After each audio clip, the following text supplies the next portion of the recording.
Hi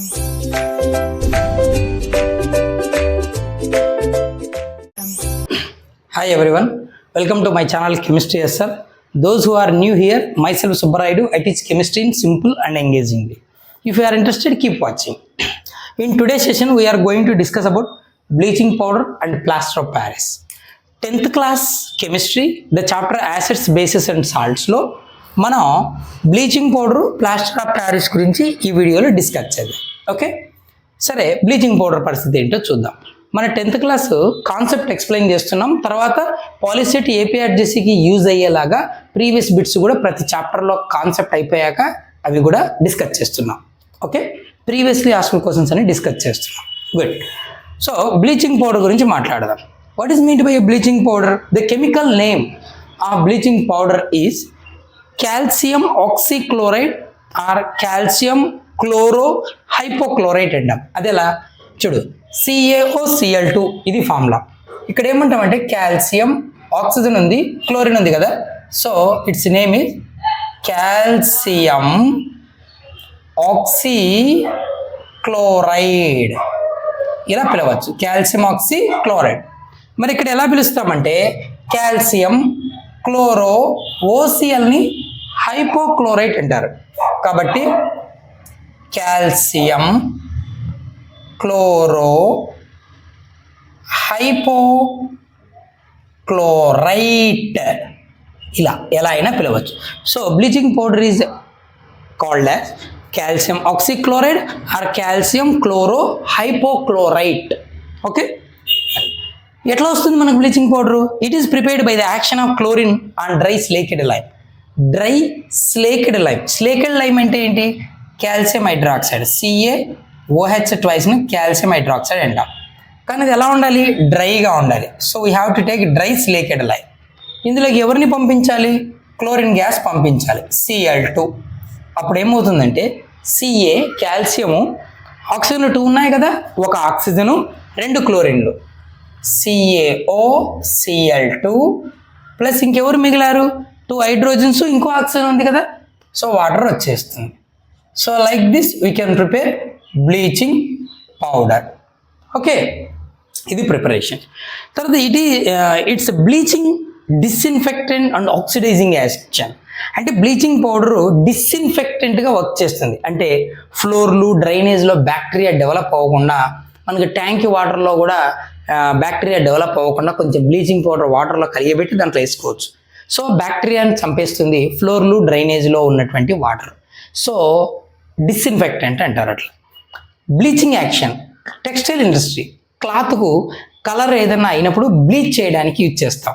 bleaching action కానీ, ఇలా బ్యాక్టీరియాను చంపే డిస్ఇన్ఫెక్టెంట్ నేచర్ కానీ, ఆక్సిడైజింగ్ ఎబిలిటీ ఉంటుంది, యాక్ట్ అది కూడా ఆక్సిడైజింగ్ ఏజెంట్. ఇవన్నీ కూడా దేని వలన అంటే డ్యూ టు ఆక్సిడేషన్ ప్రాసెస్. తను ఆక్సిజన్ ఇచ్చి అదర్ సబ్స్టెన్స్ని ఆక్సిడైజ్ చేసి బ్యాక్టీరియాని చంపడానికి కానీ, ఆక్సిడైజింగ్ నేచర్ కానీ, బ్లీచింగ్ యాక్షన్ కానీ ఉంటుంది. This is purely based on oxidation process. Okay, సరే, ఇప్పుడు బ్లీచింగ్ పౌడర్ యూజెస్ చూద్దాం. ఇప్పుడే చెప్పాం, బ్లీచింగ్ ఏజెంట్గా వాడతాం మేము టెక్స్టైల్ ఇండస్ట్రీలో. క్లాత్కు ఉన్నటువంటి కాటన్ ఫ్యాబ్రిక్ ఉన్న కలర్ని డీకలరైజ్ చేయడానికి. పేపర్ ఇండస్ట్రీ, పాత పేపర్లు కొంటామని వస్తారు, మనం అన్ని పేపర్లు, న్యూస్ పేపర్లు, డ్రాయింగ్ పేపర్లు, ఆర్ట్ అండ్ క్రాఫ్ట్, తర్వాత టెక్స్ట్ బుక్స్, నోట్ బుక్స్ రకరకాలు ఇచ్చేస్తాం. వాటి మళ్ళీ రీసైకిల్ చేయాలి అంటే ముందు వాటికి ఉన్న కలర్స్ అంతా పోగొట్టాలి కదా.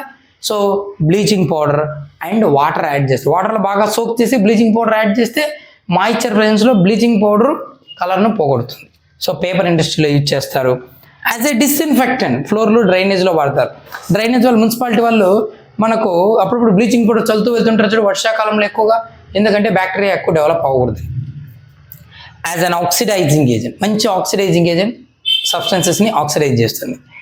In the preparation of chloroform, ఈ క్లోరోఫామ్ CHCl3 అంటాం. సో ఈ క్లోరోఫామ్ మేకింగ్లో కూడా యూజ్ చేస్తారు. అసిటోన్తో మన బ్లీచింగ్ పౌడర్ రియాక్ట్ అయితే, లేదా ఇథైల్ ఆల్కహాల్తో బ్లీచింగ్ పౌడర్ రియాక్ట్ అయినా కూడా మనకు క్లోరోఫామ్ వస్తుంది. ఇలా ప్రిపేర్ చేస్తాం. This is about bleaching powder. Next plaster of Paris చూద్దాం. ఓకేనా, ప్లాస్టర్ ఆఫ్ ప్యారిస్ గురించి చూద్దాం. ఏంటి ప్లాస్టర్ ఆఫ్ ప్యారిస్? జనరల్గా ఫార్ములా ఏంటంటే CaSO4 ½ H2O అని చెప్తుంటాం. సరే, ఫార్ములా ఏంటి అసలు? దాని కెమికల్ నేమ్ ఏంటి? Plaster of Paris is nothing but CaSO4 ఏమంటాం, కాల్షియం సల్ఫేట్ కదా అంటాము. సో కాల్షియం సల్ఫేట్ ఒక కాల్షియం సల్ఫేట్కి అంటే 1 మోల్ కాల్షియం సల్ఫేట్కి లేదా 1 మాలిక్యులర్ యూనిట్ ఆఫ్ కాల్షియం సల్ఫేట్కి 1/2 మోల్ వాటర్ ఉంది. అంటే అట్లీస్ట్ 1 మోల్ కూడా లేదు, 1/2 మోల్ అంటే సెమీ ఆర్ హెమీ అంటే పార్షియల్లీ హైడ్రేటెడ్ అని దాని అర్థం. సో కాల్షియం సల్ఫేట్ సెమీ లేదా హెమీ హైడ్రేట్ అంటారు. ఓకేనా, calcium sulphate semi hydrate or hemi hydrate is called plaster of Paris. సరే, మరి ఇది ఎలా వస్తుంది? జిప్సమ్ నుంచి వస్తుంది. ఓకేనా, మరి జిప్సమ్ ఏంటి? ఓకేనా, plaster of Paris is obtained. ఎలా వస్తుందంటే is obtained when gypsum is heated to 100 degrees Celsius. కొన్ని బుక్స్లో 120 degrees Celsius అని ఉంటుంది, ఇది రాసిన ఇబ్బంది ఏం లేదు. లేదా కెల్విన్లో చెప్పాలంటే 273 యాడ్ చేయాలి కదా, కెల్విన్కి మార్చాలంటే 373 కెల్విన్. మన 10th క్లాస్ స్టాండర్డ్లో ఈ వాల్యూ ఉంది 370. ఇంటర్మీడియట్కి వస్తే 120 degrees అని ఉంటుంది, అంటే 393 కెల్విన్ అని ఉంటుంది. నో ప్రాబ్లం, ఇది రాసిన ఇబ్బంది. సరే చూద్దాం, మరి జిప్సమ్ అంటే కాల్షియం సల్ఫేట్ డైహైడ్రేట్ 2H2Oను జిప్సమ్ అంటారు. దీన్ని 373 కెల్విన్ టెంపరేచర్ హీట్ చేస్తే కాల్షియం సల్ఫేట్ సెమీ హైడ్రేట్ వస్తుంది, ప్లస్ 3/2 వాటర్ మాలిక్యూల్స్ ఎలిమినేట్ అవుతాయి. సో మనకు కావాల్సిన ప్లాస్టర్ ఆఫ్ ప్యారిస్ వచ్చేసింది. ఇదేంటిది? డైహైడ్రేట్ను జిప్సమ్ అంటారు, కాల్షియం సల్ఫేట్ డైహైడ్రేట్ను జిప్సమ్. సో జిప్సమ్ నుంచి ప్లాస్టర్ ఆఫ్ ప్యారిస్ ఇలా వస్తుంది. సపోజ్ నువ్వు 373 కన్నా హై టెంపరేచర్కి హీట్ చేస్తే, if gypsum is heated above 373 kelvin, ఇంకా హై టెంపరేచర్కి హీట్ చేస్తే we get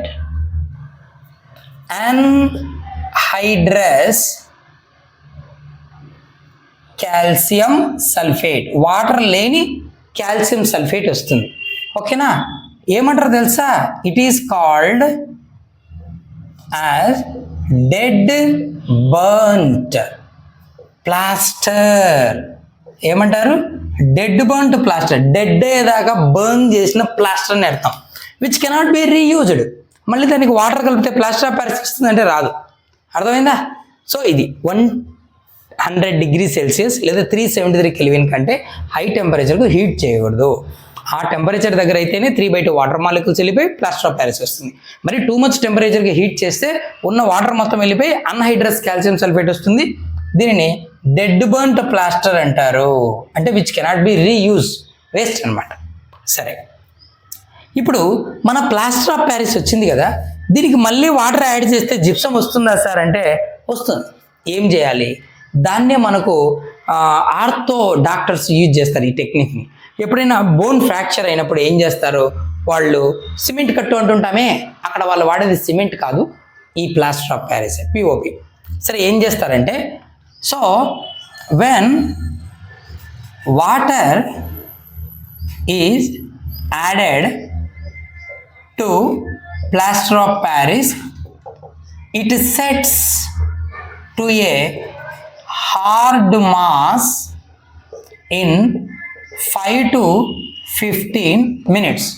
5 నుంచి 15 మినిట్స్లో చాలా హార్డ్ అయిపోతుందట. ఇలా 2 స్టేజెస్లో జరుగుతుంది.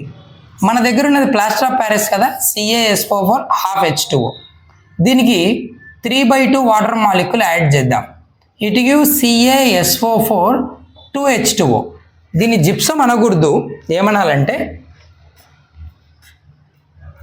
కాల్షియం, ఏమనాలంటే ఆర్థోరాంబిక్ స్ట్రక్చర్ ఉంటుంది ఇక్కడ, ఆర్థోరాంబిక్ డైహైడ్రేట్ అనాలి. ఏమనాలి? ఆర్థోరాంబిక్ డైహైడ్రేట్ అనాలి. ఈ స్టేజ్ని ఏమంటారంటే సెట్టింగ్ స్టేజ్ అంటారు. ఏమంటారు నాయనా? Setting stage. అంటే ఇక్కడ మనకు ఫస్ట్ సెట్ అవ్వడం మొదలవుతుంది. This is called setting stage అని అంటారు. ఓకే, ఇది కాసేపు నువ్వు అలాగే ఒక 15 మినిట్స్ అలాగే ఉంచేస్తే ఏమవుతుందంటే CaSO4 2H2O ఫార్ములా ఏం మారదు, క్రిస్టల్ స్ట్రక్చర్ మారిపోతుంది. దీన్ని ఏమంటారంటే మోనోక్లినిక్ డైహైడ్రేట్ అంటారు. Monoclinic dihydrate. సో ఈ స్టేజ్ని ఏమంటారంటే హార్డనింగ్ స్టేజ్ అంటారు.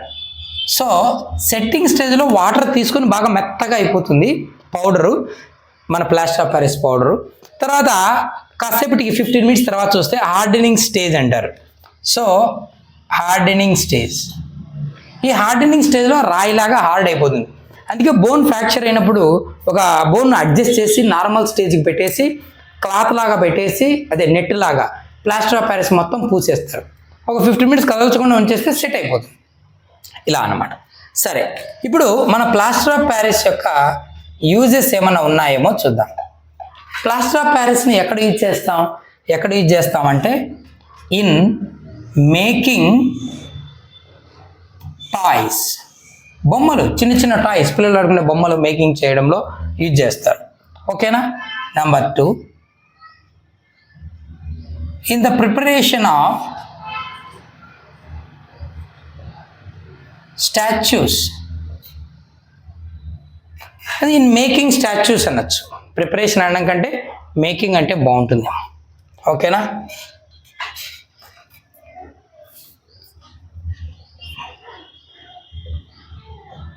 స్టాచ్యూస్ తయారు చేయడం, స్టాచ్యూస్.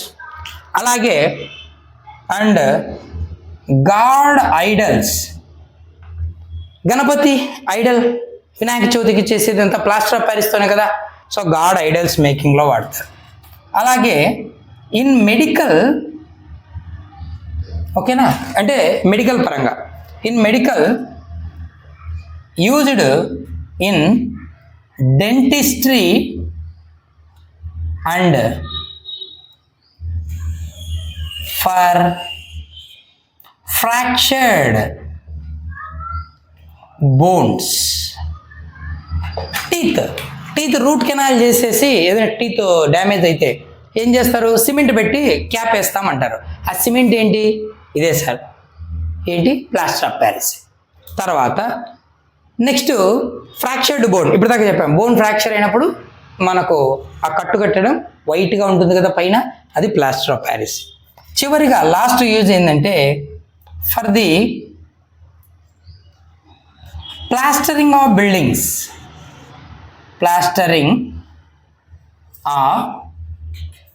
బిల్డింగ్స్, ఇంటికి కొత్తగా ఎవరైనా హౌస్ కన్స్ట్రక్ట్ చేసినప్పుడు బాగా స్మూత్గా వాల్ సర్ఫేస్ రావడానికి, ఇంటీరియర్ డిజైన్స్ వేసుకోవడానికి ఏం వాడతారు, ప్లాస్టర్ ఆఫ్ ప్యారిస్ వాడతారు. ఓకేనా.